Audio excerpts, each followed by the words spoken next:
বিপদে একসাথে থাকার মতো যে কোনো পরিস্থিতিতে ঐক্যবদ্ধ থাকলে দেশ এগিয়ে যাবে বলে মন্তব্য করেছেন প্রধান উপদেষ্টা ডক্টর মোহাম্মদ ইউনূস।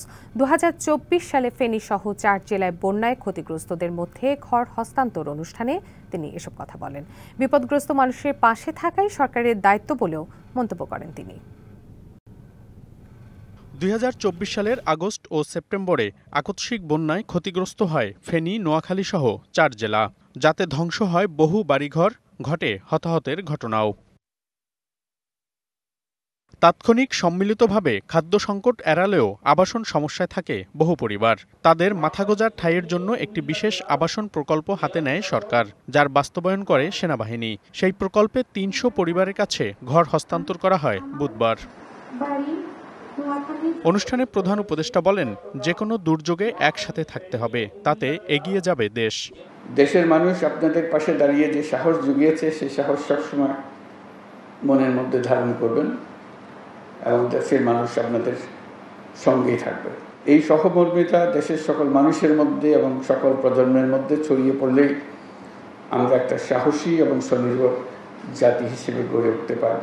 প্রধান উপদেষ্টা বলেন, দুর্যোগে ক্ষতিগ্রস্তদের পাশে থাকা সরকারের দায়িত্ব। ঠিক বুঝতে পারছিলাম না এই জায়গাতে কি বন্যা হবে, কারণ এটা স্বাভাবিক বন্যা ছিল না। অন্যান্য বছরে যেসব জায়গায় বন্যা হয়, এটা সম্পূর্ণ ভিন্ন জায়গার বন্যা। দেশের সরকার হিসেবে এই দুঃসময়ে আমাদের পাশে থাকা, আপনাদের পাশে থাকা আমাদের নৈতিক দায়িত্ব, মানবিক দায়িত্ব ছিল। এই দুর্দিনে আপনাদের পাশে থাকতে পেরে আমরাও স্বস্তি বোধ করছি যে আমরা আমাদের দায়িত্ব পালন করতে পেরেছি। মাথাগোঁজার জায়গা হয়েছে, এবার সন্তানদের পড়াশোনার ব্যবস্থা করে এগিয়ে নিতে মনোযোগী হবার পরামর্শ দেন প্রধান উপদেষ্টা। যেহেতু এখন মাথাগোঁজার মতো একটা ব্যবস্থা হয়েছে, এখন একই সাথে আপনাদের সন্তানদের উন্নত ভবিষ্যৎ গড়ে তোলার দিকেও নজর দিতে হবে। তাদেরকে ভালো মতো পড়াশোনা করাবেন, যাতে ভবিষ্যতে তারা ভালো মানুষ, ভালো নাগরিক এবং ভালো উদ্যোক্তা হতে পারে।